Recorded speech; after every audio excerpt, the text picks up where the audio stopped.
I'd love to bring in Karl Rove and get a look at Texas and the vote that is coming in there so far, Bill. About 50% Joe Biden, 48%, 48.5% Donald Trump.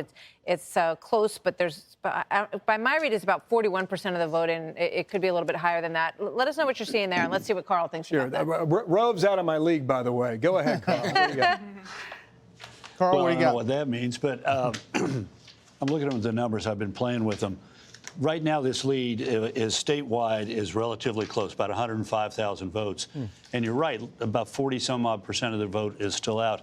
Bexar County, San Antonio is 88% in. Dallas is 81% in. Harris County is 82% in. Travis County, my home county, is 90% in. All of those are strong for Joe Biden.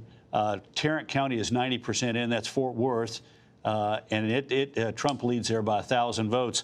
So if you're a Democrat and you got 40-some-odd% of the vote out and the big cities are largely in, that 105 is going to disappear when Taylor County comes in, Abilene, when the East Texas, Piney Woods, Smith, Longview, others start coming in.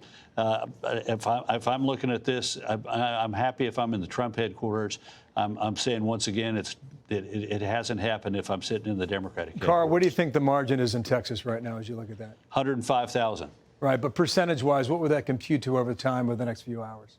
Oh, it's over the next couple hours. Yeah. I think it's going to end up being a 3%, maybe 4% win for Trump. Do you believe that's tighter than you expected?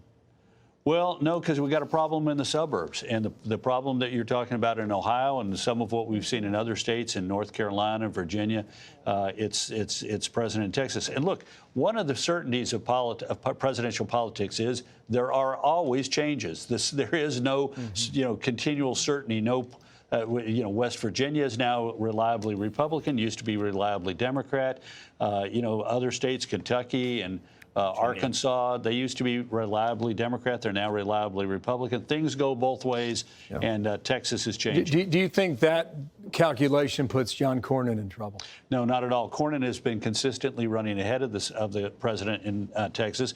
In fact, tonight, I bet the big story inside Texas will be that the Republicans will keep control of the state house, even after tens of millions of dollars have been pumped into the state.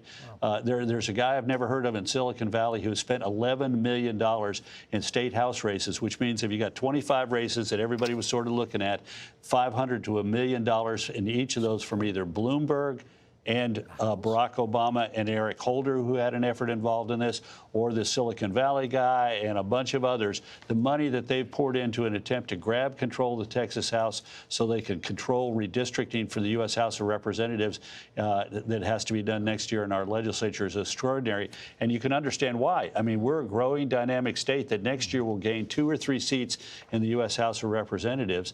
And so the Democrats went all out, and it looks like we're going to keep control of the House. See, Brett, today. I told you knew it, right? Yeah. I mean, come on. Never in doubt.